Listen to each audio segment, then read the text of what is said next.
Assalamualaikum warahmatullahi wabarakatuh. Saya Dia Fadila Rahmawati dari kelas AKS 3F akan memenuhi tugas UTS mata kuliah Ekonomi Mikro dan Makro. Bab 1. Konsep dasar ilmu ekonomi.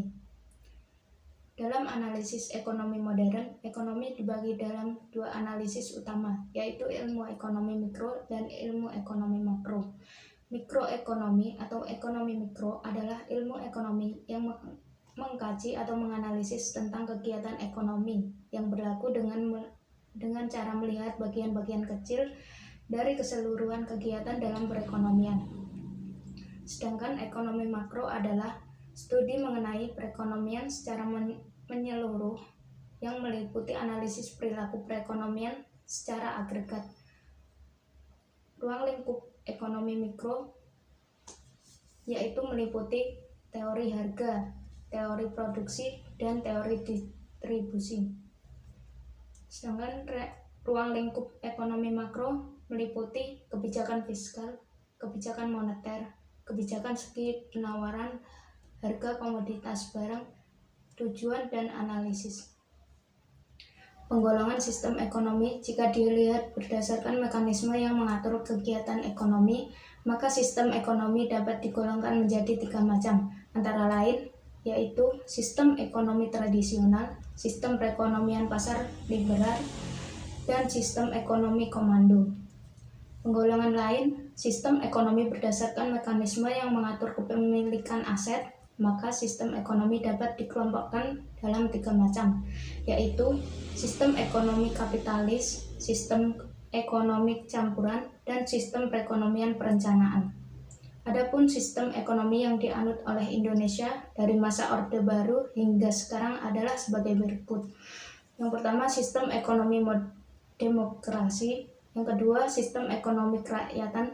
Yang ketiga, sistem ekonomi Indonesia Undang-Undang Dasar 1945. Selanjutnya, bab 2, yaitu permintaan. Permintaan adalah jumlah barang atau jasa yang ingin dan mampu dibeli oleh konsumen dalam tingkat harga dan waktu tertentu. Permintaan seseorang atau sesuatu masyarakat kepada sesuatu barang ditentukan oleh banyak faktor. Di antara faktor-faktor tersebut yang terpenting adalah seperti harga barang itu sendiri, harga barang lain yang berkaitan erat dengan barang tersebut, pendapatan rumah tangga dan pendapatan rata-rata masyarakat, corak distribusi pendapatan dalam masyarakat, cita rasa masyarakat, jumlah penduduk, ramalan mengenai keadaan di masa yang akan datang. Hukum permintaan pada hakikatnya merupakan suatu hipotesis yang menyatakan makin rendah harga suatu barang, maka makin banyak permintaan terhadap barang tersebut. Sebaliknya, makin tinggi harga suatu barang, maka makin sedikit permintaan terhadap permintaan tersebut. Beberapa faktor yang menyebabkan kurva permintaan mengalami pergeseran, antara lain yaitu perubahan harga barang itu sendiri, perubahan pendapatan, perubahan selera, dan perubahan ekspektasi. Selanjutnya, yang ketiga yaitu penawaran. Penawaran dalam ilmu ekonomi adalah banyaknya barang atau jasa yang tersedia dan dapat ditawarkan oleh produsen kepada konsumen pada setiap tingkat harga selama periode waktu tertentu. Hukum penawaran pada dasarnya mengatakan bahwa makin tinggi harga suatu barang, semakin banyak jumlah barang tersebut akan ditawarkan oleh para penjual. Sebaliknya, makin rendah harga suatu barang, semakin sedikit jumlah barang tersebut yang ditawarkan.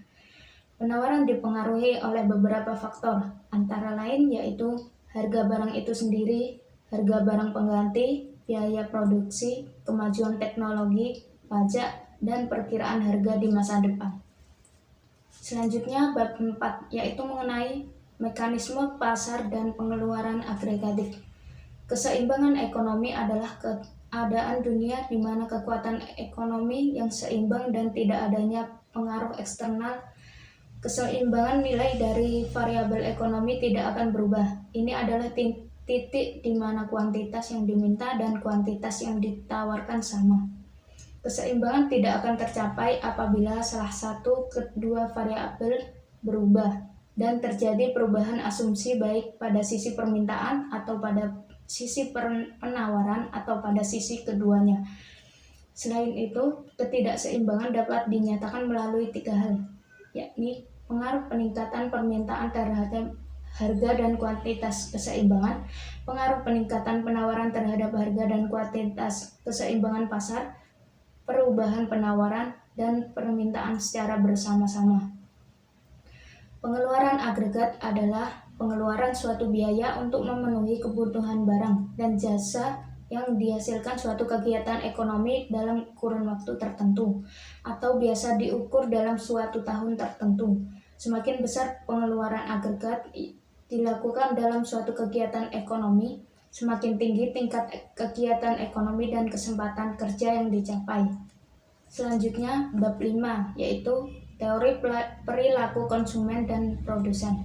Utilitas adalah tingkat kepuasan yang diperoleh seorang individu dari mengonsumsi suatu barang dan jasa atau melakukan suatu aktivitas. Dalam analisis ekonomi, utilitas sering digunakan untuk menggambarkan urutan preferensi sekelompok barang.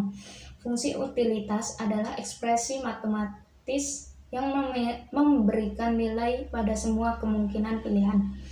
Surplus konsumen adalah perbedaan antara jumlah maksimum yang bersedia dibayar oleh konsumen untuk sebuah produk dengan jumlah sebenarnya yang dibayar oleh konsumen. Surplus konsumen untuk suatu produk adalah 0 ketika permintaan atas produk itu elastisitas sempurna.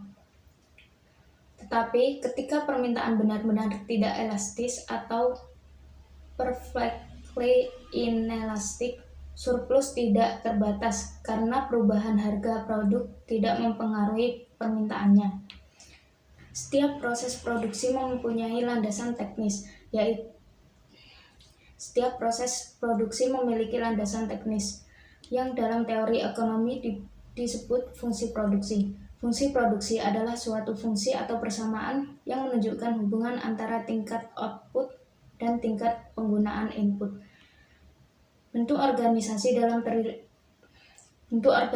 dalam teori perilaku produsen antara lain: yang pertama, perusahaan perseorangan; yang kedua, perusahaan perkongsian atau firma; yang ketiga, perseroan terbatas; dan yang keempat, perusahaan negara dan usaha koperasi. Selanjutnya, bab terakhir, yaitu mengenai teori biaya produksi. Biaya produksi adalah jumlah kompensasi yang diterima pemilik faktor produksi yang dipergunakan dalam proses produksi yang bersangkutan.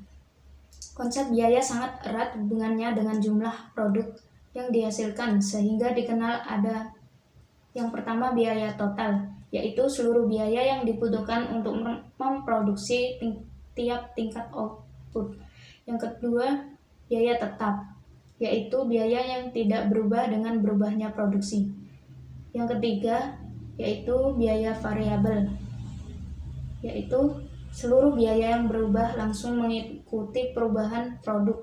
Bila produk naik, maka biaya variabel akan naik, dan sebaliknya. Yang keempat, biaya rata-rata, yaitu biaya keseluruhan untuk menghasilkan suatu output tertentu dibagi dengan jumlah unit produk yang dihasilkan atau merupakan biaya per unit produksi.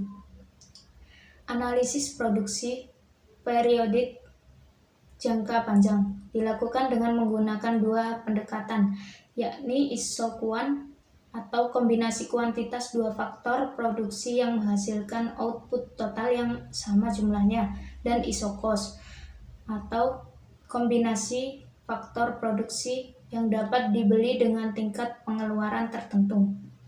Sekian penjelasan dari saya. Wassalamualaikum warahmatullahi wabarakatuh.